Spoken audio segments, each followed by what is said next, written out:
你就要去涨房租。为什么？要平衡那个成本。为什么一堆老房东在那边什么行情明明已经2万，他还在租人家8000块，25年前的行情，然后租到现在，就是因为他们没有负担税负成本。你现在负担税负成本，你走向行情，那你就涨房租，房租就涨300、500、1000都可以，那去平衡掉你的那个税负成本。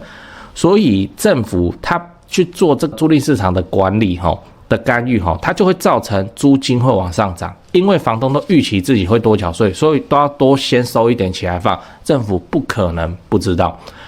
因为那些做比较久的老公寓，他们本来就是买房子的大军啊、主力军啊，他们自己都知道。换句话说，政府默许你去做这件事情，对，我就是要税负公开透明，我没有说你不能够涨房租。报出租会让你的所得税跳趴吗？先说结论很难的，很难，蛮难的。因为跳趴的集聚100万为单位，那如果你是做公益出租人，你的租赁所得会报到所得去，真的是非常的少，很难会影响到你的缴税的趴数。嗨，我是买房阿元，订阅买房阿元，我先祝你老了有房也有钱。我们在上一支影片聊了做好这3件事情，买中古屋必赚。那你还没看的话，你可以看一下。今天我想跟你讨论，租客报租补会不会让我的所得税跳趴啊？我知道这有点无聊但是我在跟会员聊，发现其实很多那个有购买我付费会员的那个会员来问问题发现他们很多还是误会了然后让自己就做的没有那么的理想，这样来先说结论我建议你报税我建议你报税，这也没有什么伟大原因就是你不要跟政府对干嘛。那现在很明显，在赖总统上任之后，针对租赁市场会有一波大动作。如果他没有要动作的话，不会在国庆的时候提到。如果你没印象的话，我再念一次给你听。这个是原文原文你听听看，看这个话的这个分量多么沉重。我们会扩大租屋主的照顾，平衡换屋主的需求。赖清德向国人承诺，执政团队不会回避这些问题，即便得罪特定团体也在所不惜。你看，今年也已经确认了，租补又要加码了标题我念一下：赖清德上任3个月，扣打就用完，租金补贴明年编列达335亿，蓝银磨刀霍霍紧盯预算。对。用完就用完了那用完我就加码，就这样。然后不要忘了今年才推出的租金实价登录，这种种迹象都表明了未来政府要针对这个租赁市场的决心。所以你要知道为什么房东不想开放租补那我也知道说为什么房东不想要被报租补了，就是因为怕自己到时候要缴的税会多很多这样。对，但多很多这个到底是多多少，这是个问号嘛那我们今天就来把它弄清楚。来，我们来看一下，这是租寓做的图租寓也不错，租寓这个专精做这个白话叫二房东啦就包租代管这样。那租寓他做的图，你看我画红框出就好，我把它念一念就是说，如果你出租，你正常出租的话，你的房屋税会从 1.2% 跳到 2.4%。然后地价税会从2%跳到10%，2%到10%，你说还是很小，不是这对你房屋税来讲，这是5倍然后从这个所得税来看租金怎么算，有一个集聚就是说，如果你变身成公益出租人，请你什么都不用做，你租客突然去报租补，你就自动变身了那就是给租客报租补的话，你看这张图。总之就是房屋税跟地价税，它又会跳回自住的趴数所以你的税金并不会变多，你真的要考量的大概就是那个你的所得税，你担忧的那个部分嘛好，那这个重所税是可以扣除的，不是说你租金租人家25000，你就只能用25000来当做你的收入，所以你一年会多了这个快30万的收入，然后就导致所得税跳趴，不是这样不是这样。算法政府给你的我现在讲的是公益出租人如果你真的变成社会住宅房东的话，那个减幅更猛。这边先暂停一下说一下，就是说社会住宅还是有所谓的等级低等级的叫做公益出租人，就是你的租客去报租补；高等级的就是叫社会住宅。那如果你会怕，你先从公益出租人这边也可以这边也可以让租客去报租补这样。租补这件事情是这样，公益出租人你前15000块是不计算收入的，那超过15000的部分可以扣除43%哦，扣除43%意思是只要采计57%就好，这剩下的钱再并入所得。好，听不懂，我们带数字哈。假设你现在有一间房子租人家2万，月租2万，那你就是2万的月租金，先扣15000，不剩5000再来扣43%，就5000块乘以0.57哈，出来就叫做2850元每个月。好，这个每个月2850，一年也不过3万多，这个就记到你的收入里头。对，所以你收入你差3万，你就会变所得税集聚要跳趴。应该很困难，除非怎么样，你有10几间房子，这个我八卦的时候再讲。就这样，所得认列就真的没有多少啊。那我提醒一下，因为扣除这个43%吼，你是要列举你的损耗，所以就要记得要留修缮的发票。你换冷气或是帮租客换东西，有的没的吼，那这个发票都要留着哦。管理费收据这件事情我比较少听到，不知道呢。管理费收据如果有懂行的朋友的话，欢迎底下留言跟大家分享一下。好，那最后你要知道，你要缴的税不会差多少哦。再来，我们来讲说你的所得税会不会跳趴哦 ？OK， 我未看先猜，应该是不会哦，应该是不会，因为你看104的这张图哦，你看红框处就好。这张图讲的是公益出租人税负优惠，然后有分房客身份、法源依据，然后房屋税、重所税、地价税这样。照顾一下 Podcast 的听众，我念一下。所得净额56万到126万，税率是12%哦。126万到252万，税率变20；252到472，税率变30；472以上就都是40。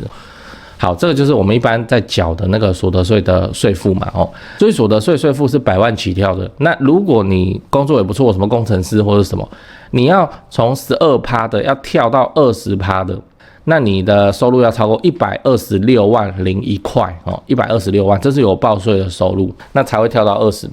那你跳到20%，其实也还好啊，你可以报抚养，你可以干嘛？你可以各种扣抵啊，没有那么严重啊。那你刚才讲的租金认列哦，2万块的租金认列的收入变成2850元，我们直接算3000，一年多3万6啊，那3万6就造成你的跳趴哦，就表示说你的收入是怎么样？你的收入是122万多。然后有一间房子在收租，然后就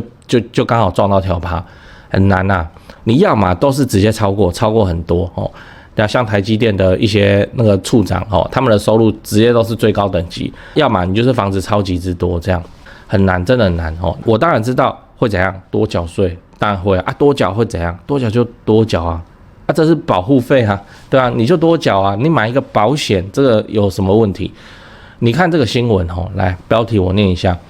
收租没报被抓到，房东逃漏3年，补税14万。对，然后内文怎么讲？他说核定补征税款14余万元，另处罚锾7万元，而且该局后列管追踪112年度以后租赁所得申报情形，钱就是要吐回去哦，然后还要额外罚钱，最后还上了国税局的黑名单啊，这样子。你去审那个，可能你真的那个会变多，你要缴的税会变多几千块，这样你有比较爽吗？对啊，好，按你说不会，我不会被抓到。我跟你说，现在很难不被抓到，因为现在房客都知道可以申请租补，不用房东同意。等你知道的时候，就是那个每年在要缴个人所得税的时候，奇怪，我怎么变成公益出租人？这是什么东西？我 Google 一下就会变成这样。以前不好抓。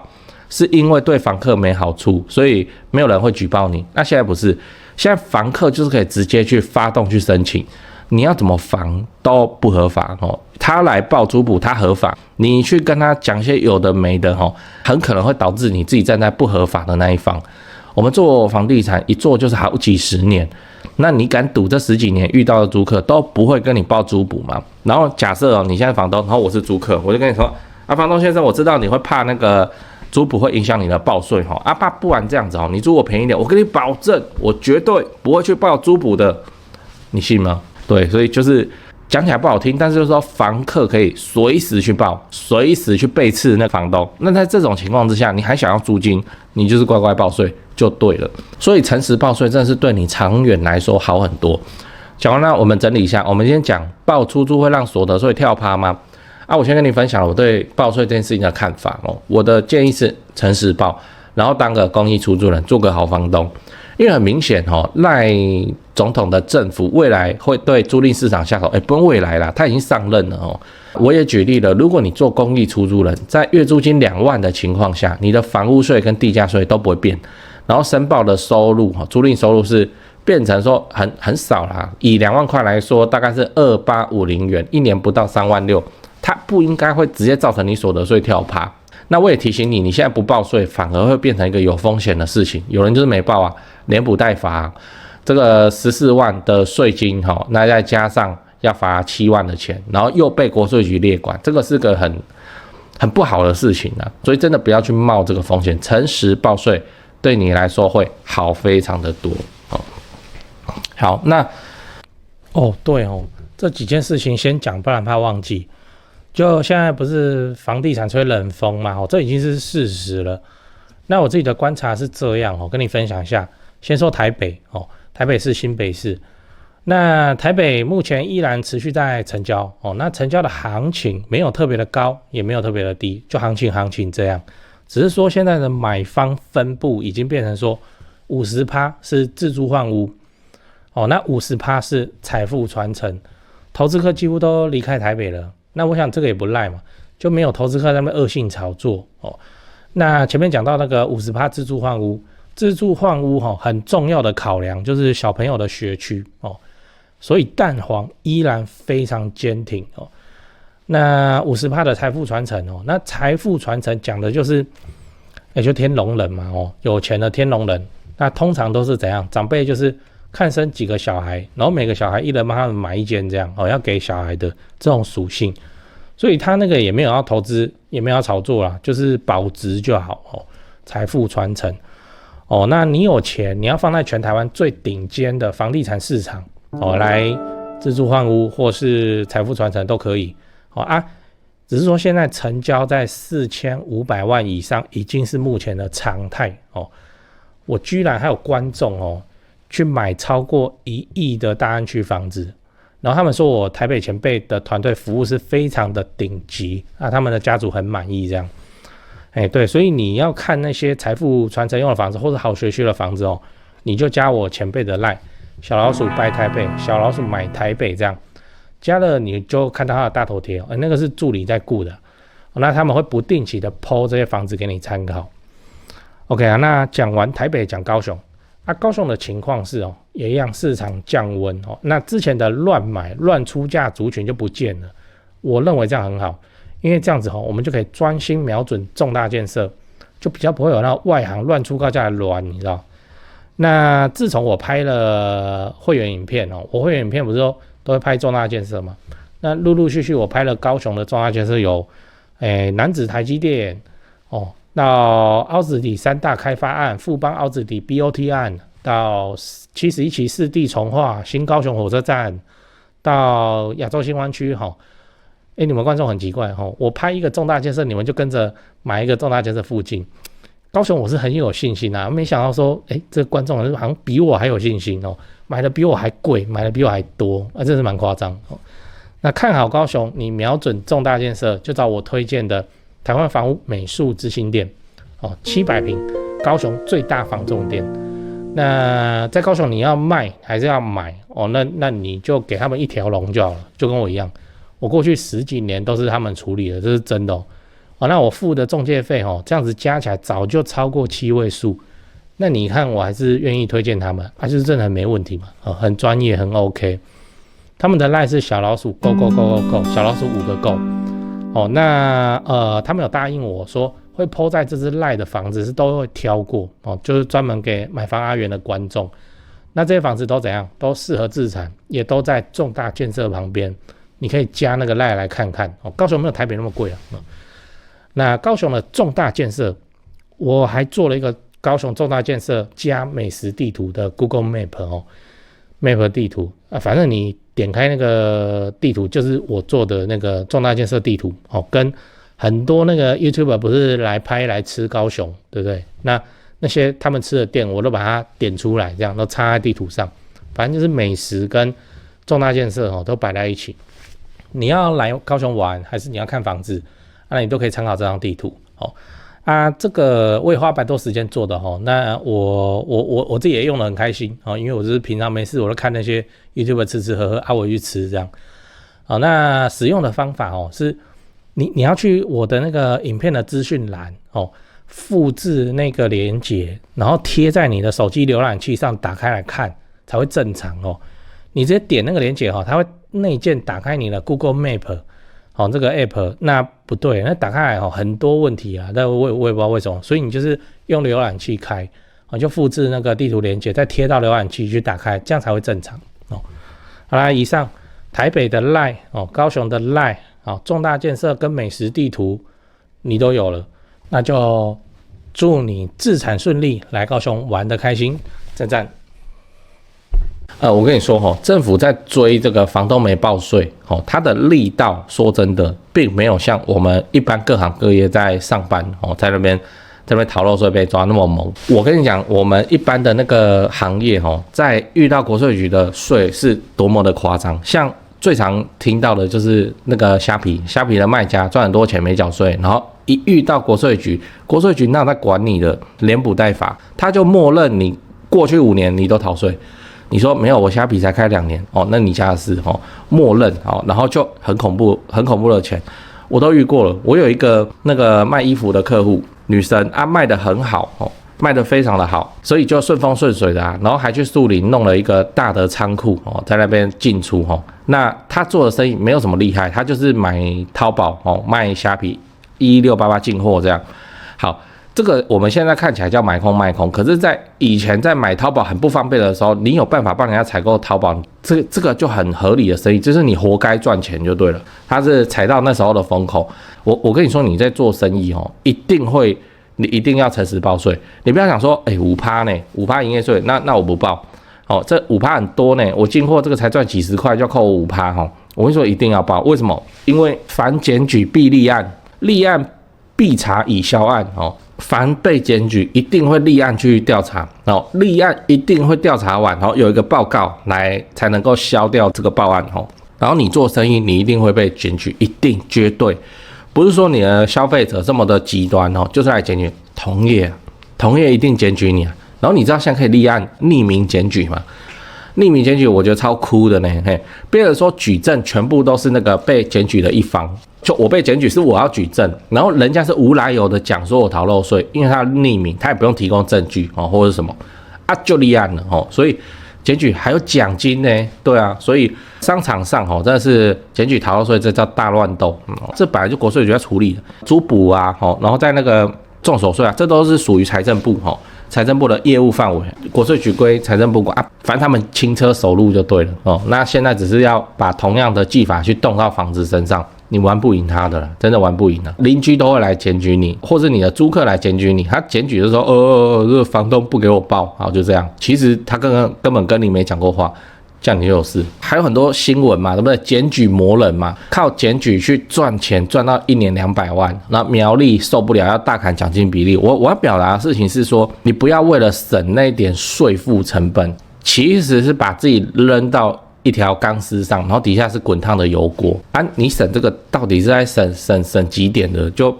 没有必要。这个就在我看来就很标准的因小失大。然后我们年轻人那个房东其实都能接受。好，那我们 Google 一下那我 Google 我看不懂，我问 ChatGPT O1 模型刚发布了嘛，其实讲的都很清楚很直白，那我就知道说我有个预期。可是老房东不一样，老房东就是我也搞不太清楚，他们就是没事，然后都不去了解，完全不去了解，固步自封这样。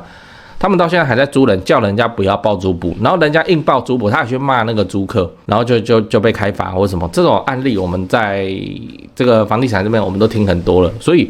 配合政府的社会住宅政策，我再强调一次台湾的房地产根本就是政策的产物，根本就是你必须要随着政策摆动